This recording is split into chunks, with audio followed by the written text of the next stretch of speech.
നമസ്കാരം. അധികാരത്തിന്റെ ഇടനാഴികളിൽ ഡൊണാൾഡ് ട്രംപിന്റെ രണ്ടാം ഊഴം കേവലം ഒരു ഭരണ തുടർച്ചയല്ല, മറിച്ച് ഒരു പവർ ഗെയിം തന്നെയാണെന്ന് വ്യക്തമാക്കുന്നതായിരുന്നു ആക്സിയോസിന്റെ അഭിമുഖം.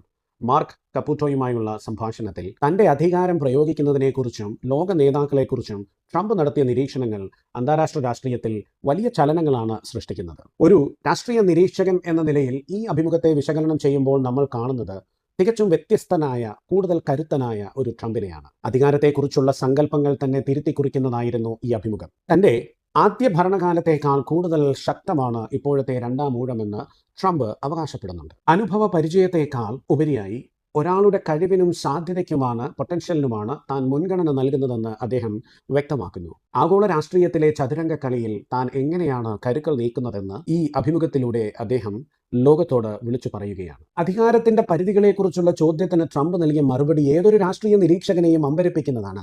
അധികാരത്തിന് അതിർവരമ്പുകൾ ഉണ്ടെന്ന പാഠം താൻ ഇതുവരെ പഠിച്ചിട്ടില്ലെന്ന് അദ്ദേഹം തുറന്നു പറയുന്നു. ഇത് കേവലം ഒരു പ്രസ്താവനയല്ല, മറിച്ച് ജനാധിപത്യത്തിലെ കീഴ്വഴക്കങ്ങളെയും നിയന്ത്രണങ്ങളെയും വെല്ലുവിളിക്കുന്ന ഒരു തന്ത്രജ്ഞന്റെ മനോഭാവമാണ്. തന്റെ ലക്ഷ്യങ്ങൾ നടപ്പിലാക്കാൻ ഏതു മാർഗവും സ്വീകരിക്കുമെന്ന സൂചനയാണിത്. വ്യവസ്ഥാപിതമായ ഭരണകൂട നിയന്ത്രണങ്ങൾ, അതായത് ചെക്സ് ആൻഡ് ബാലൻസ്, അതിനപ്പുറത്തേക്ക് അധികാരം പ്രയോഗിക്കുവാനുള്ള ട്രംപിന്റെ നീക്കം ആഗോള ജനാധിപത്യത്തിൽ വലിയ മാറ്റങ്ങൾക്ക് വരും കാലങ്ങളിൽ വഴിവെച്ചേക്കും.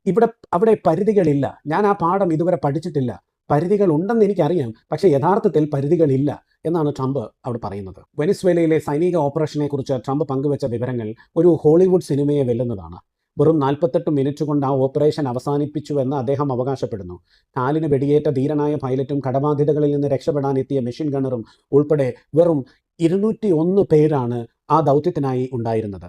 യുദ്ധത്തിന്റെ ചെലവ് അവിടെ നിന്നുള്ള എണ്ണയുടെ പല മടങ്ങ് തിരിച്ചു പിടിച്ചെന്നും അദ്ദേഹം അവകാശപ്പെടുന്നുണ്ട്. സൈനിക നീക്കങ്ങളെ സാമ്പത്തിക ലാഭത്തിനുള്ള ഉപകരണമാക്കി മാറ്റുക എന്ന ട്രംപിന്റെ നയം ഇറാന്റെ കാര്യത്തിലും വളരെ വ്യക്തമാണ്. 18 മണിക്കൂർ പറന്ന് ഇറാനിൽ എത്തുന്നതിനേക്കാൾ ഹോപ്പ് സ്കോച്ച് കളി പോലെ എളുപ്പമാണ് ക്യൂബയിലെയും വെനിസ്വേലയിലെയും ഇടപെടലുകളെന്ന് അദ്ദേഹം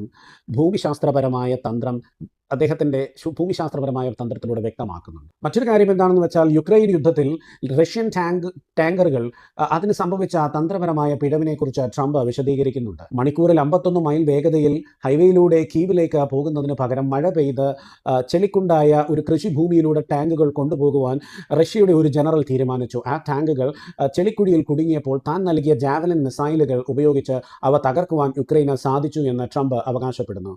യുദ്ധം എത്രത്തോളം അപകടകരമാണ് ും ഒരു വ്യക്തിയുടെ തെറ്റായ തീരുമാനം എങ്ങനെ വിധി മാറ്റുമെന്നും ട്രംപ് ഇവിടെ ചൂണ്ടിക്കാണിക്കുന്നു. തൻ്റെ ആയുധങ്ങൾ യുക്രൈനെ എങ്ങനെ സഹായിച്ചുവെന്ന് പറയുന്നതിലൂടെ താൻ റഷ്യയുടെ മൃദു സമീപനം സ്വീകരിക്കുന്നു എന്ന ഒരു വിമർശനങ്ങളെ അദ്ദേഹം ഇവിടെ നേരിടുകയാണ്. ലോക നേതാക്കളെ ട്രംപ് വിലയിരുത്തുന്നത് അവരുടെ ശാരീരിക പ്രകൃതിയും ബുദ്ധിയും നോക്കിയാണ്. ഇന്ത്യൻ പ്രധാനമന്ത്രി മോദിയെ ശാന്തനും എന്നാൽ വളരെ കഠിനവുമായ ഒരു നേതാവായി, ഒരു ടഫ് കുക്കി ആയിട്ടാണ് അദ്ദേഹം കാണുന്നത്. ചൈനീസ് പ്രസിഡന്റ് ഷീ ജിൻപിങ്ങിനെ കുറിച്ച് പറയുമ്പോൾ അദ്ദേഹം ഒരു ക്ലാസിക് ലീഡറാണെന്ന് ട്രംപ് പറയുന്നു. 6 അടി 2 ഇഞ്ച് ഉയരമുള്ള ഷീ ജിൻപിങ് വെറുതെ കൗശലം പറയുന്ന ആളല്ലെന്നും തികച്ചും ഒരു ബിസിനസ് മനോഭാവമുള്ള വ്യക്തിയാണെന്നും അദ്ദേഹം ഈ ഇന്റർവ്യൂവിൽ പറയുന്നുണ്ട്. G7 ഉച്ചകോടിക്കിടെ ഞാനാണ് ബോസ് എന്ന ട്രംപ് തമാശയായി പറഞ്ഞത് കേവലം ഒരു തമാശയല്ല, മറിച്ച് മറ്റ് ലോക നേതാക്കൾ അവർക്ക് മേലുള്ള തൻ്റെ മേധാവിത്വം ഉറപ്പിക്കുവാനുള്ള ബോധപൂർവമായ ഒരു നീക്കമായിരുന്നു. ഷീ ജിൻപിങ് ശക്തനായ ഒരാളാണ്. അദ്ദേഹം ഒരു നോ ഗെയിംസ് ഉള്ള ആളാണ്. അദ്ദേഹം അധികം കളിക്കുന്ന ആളല്ല, എന്നാൽ ബിസിനസ് ചെയ്യുന്ന ആളാണ്. അത് ട്രംപിന് വളരെ ഇഷ്ടമാണ്. വൈറ്റ് ഹൗസിനെ ഒരു ആധുനിക കോട്ടയായി മാറ്റുകയാണ് ട്രംപ്.